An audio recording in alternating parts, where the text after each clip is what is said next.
ஒரு அழகான கிராமம். ஒரு அழகான கிராமம். அந்த கிராமத்தில கணவன், மனைவி 2 பேர் இருக்காங்க. அவங்களுக்கு 2 குழந்தைகள் இருக்கு. அந்த குழந்தைகிட்ட காலையில எழுந்த உடனே அவங்க முதல்ல நீங்க கடவுள வணங்கணும். அவங்களுக்கு நன்றி சொல்லணும். அப்படின்னு சொல்லிட்டு சின்ன வயதிலிருந்தே ஒவ்வொரு நல்ல விஷயங்களையும் அவங்க கூடவே குழந்தைகள உட்கார வச்சு, அவங்க செய்யும்போது ஒவ்வொரு சின்ன சின்ன விஷயத்தையும் அவங்க சொல்லிக் கொடுக்குறாங்க.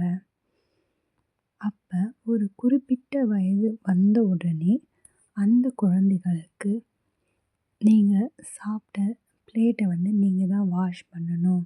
உங்களுடைய துணிகள நீங்க தான் மடிச்சு வைக்கணும்.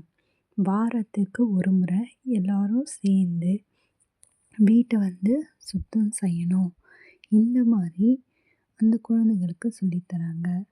அவங்களுடைய வாழ்க்கைய ஒரு முன் உதாரணமா வச்சு அந்த குழந்தைங்களுக்கு ஒவ்வொரு நாளும் ஒவ்வொரு புதிய விஷயத்த சொல்லி தராங்க.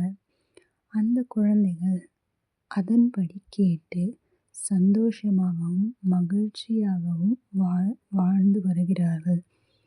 ஒரு குறிப்பிட்ட வயது வந்தவுடன் அந்த குழந்தைங்க அங்க உள்ள குழந்தைங்களுக்கு எல்லா விஷயங்களையும் அவங்க அப்பா, அம்மா சொல்லிக் கொடுத்தபடி நல்ல விஷயங்கள எல்லோருக்கும் சொல்லி தராங்க.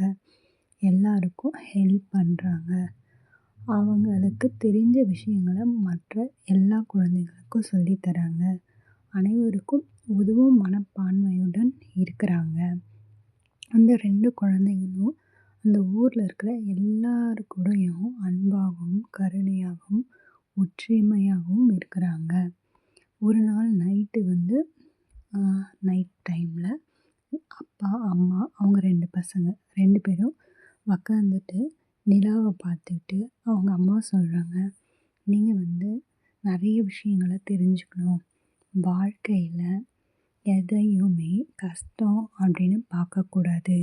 அது எல்லாம் ஒரு புதுசா நம்ம கத்துக்கிற விஷயமா பார்க்கணும். நம்ம புதுசா கத்துக்கிறோம்னு நினச்சி ஒவ்வொரு விஷயத்தையும் நம்ம செய்ய தொடங்கணும். அந்த மாதிரி நம்ம செய்யும்போது வாழ்க்கையில நம்ம முன்னேறுவோம்." அவங்க அப்பா சொல்றாங்க, "அம்மா சொன்னபடியும் செய்யணும். அதற்கு பிறகு காலையில எழுந்த உடனே தியானம் செய்யணும். அதுக்கப்புறம் உடற்பயிற்சி செய்யணும். அப்படி தியானம் செய்ய தெரியலைனாலும் அமைதியா கொஞ்ச நேரம் ஓய்வெடுக்கணும். அதுக்கப்புறம் இயற்கைகளை ரசிக்கணும். பிறகு அன்பாகவும், ஒற்றுமையாகவும், கருணையாகவும் அனைவரிடத்திலும் இருக்க வேண்டும். இயற்கையை மிகவும் ரசிக்க வேண்டும். இயற்கை கூட அதிக டைம்ஸ் கொடுக்க வேண்டும். அதுக்கப்புறம் எல்லாரோட ஒற்றுமையாக இருந்து சந்தோஷமான, மகிழ்ச்சியான, அன்பான வாழ்க்கையை வாழ வேண்டும்."